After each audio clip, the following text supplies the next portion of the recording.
Man, look at this thing. This thing is getting gnarly. Look, it's turning all different colors. I got elbowed last week in the eye, and so it's been giving me this nice guy liner. And this past weekend when my girlfriend and I were on a date, she told me that I had prettier eye makeup than she did. So anyway, we got a question from Sean about technique overload. So right now he is in jiu-jitsu. He's been training for a while. And his question is, how do you become decisive in hitting the technique you decide to incorporate into your game plan, right? How do you actually hit the techniques? Because he says that his issue is recently, he just sort of came to this realization, I guess. He was searching up some daily Riva sweeps, right? Because he says he gets the daily Riva sometimes. And he says that he found like 20-something sweeps, 15 submissions, 10 transitions, and then he found all these subset positions, like hybrid positions, like spider, daily Riva, daily X, all this other stuff. And he says, with all this information, how on earth do you figure out where to go? Like, how do you figure out, like, what should you be using? And so that's his question. Like, how do you become decisive with the techniques? How do you narrow it down and then start to use something when you're training, when you're rolling? So, Sean, thanks for the question, brother. And I know exactly what you're going through, and I think that anybody that's trained jiu-jitsu at some point has gone through this, right? Because it can be like a giant ocean. And this is sort of the image that I got in my head. You know, I don't know if you've ever been like sailing or anything like that. There's a point where we all know that the ocean's big, right? We know that there's there's more ocean than there is land mass, right? In the earth. And when you're out there in the water, I don't know if you've ever done this, but I've been sailing a couple times. And when you go sailing, there's a point, if you get far enough out, where you literally, if you look from or all around you, you don't see land, you see water, and it can be really disorienting. It's like all you see is this water. You knew it was big, but until you're actually out there in it and you can't see anything but just water, it can be kind of disorienting. Again, you can be like, which direction to go in? And that's the way that I see it. It's kind of like you're in this ocean of techniques, this ocean of information, and you need a compass, you need a map, you need like something to navigate through this situation. So I think I have something that will help you. So I'm gonna stick to just one way to go about this today that I think might be useful to you. So when I was a white belt, to sort of illustrate this approach, there were two white belts, myself and a friend. And the way that we approached jiu-jitsu, at least initially, was very different. So my friend was a guy that had so many different techniques. This guy had like just an abundant amount of techniques, so much stuff. And like he would have techniques where, like you said in the message, he would show me something and I would look at the technique and say, man, I didn't even know that was a thing, right?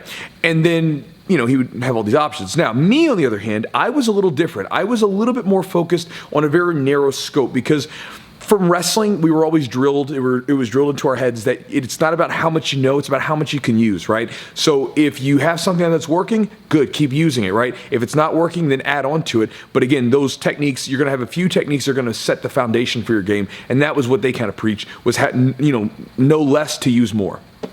And so when we would roll, these two different approaches would show themselves, because what would happen is when we would roll, every now and then he would catch me in something weird. It would be like some funky move that, again, I didn't know existed, and boom, he'd catch me. But more often than not, maybe like 70, 80% of the time we rolled, I was able to dominate position, because while he had more weapons, my weapons were sharper. I had fewer weapons, but they were sharper, and that's all I was focused on. And so while he had all these other options, right, I had just a few things that I would do.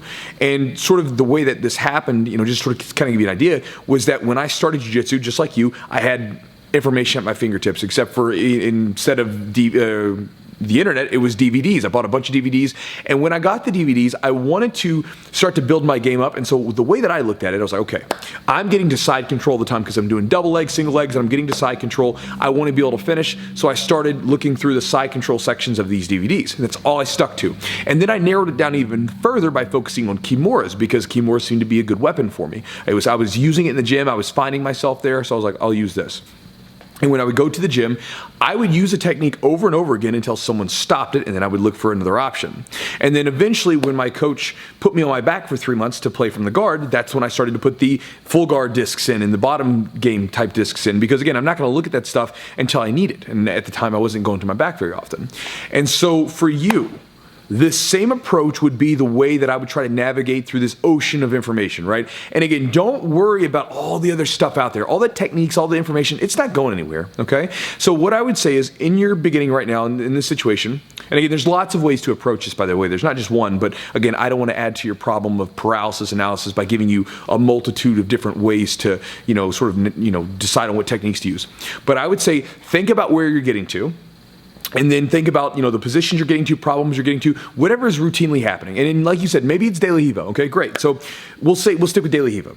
So now what you do is, instead of trying to learn everything that's there, learn one thing, learn two things. Learn just one or two things at a time and use them, right? Because information is just information. It's useless if it doesn't have action behind it, right? Again, this is like I have video series on my website that people can buy. I have YouTube videos and stuff like that, right? And it's information, and it's useful information, but it's only useful if you put it to action, right? You have to actually use it. So your best bet is to stop learning more and learn less. And then once you look online and you find a sweep that looks like it might work for you, or a submission, or whatever it might be, whatever you're looking for, if you find a move that works from a position that you're working from, grab it, stick to it, hold on to it.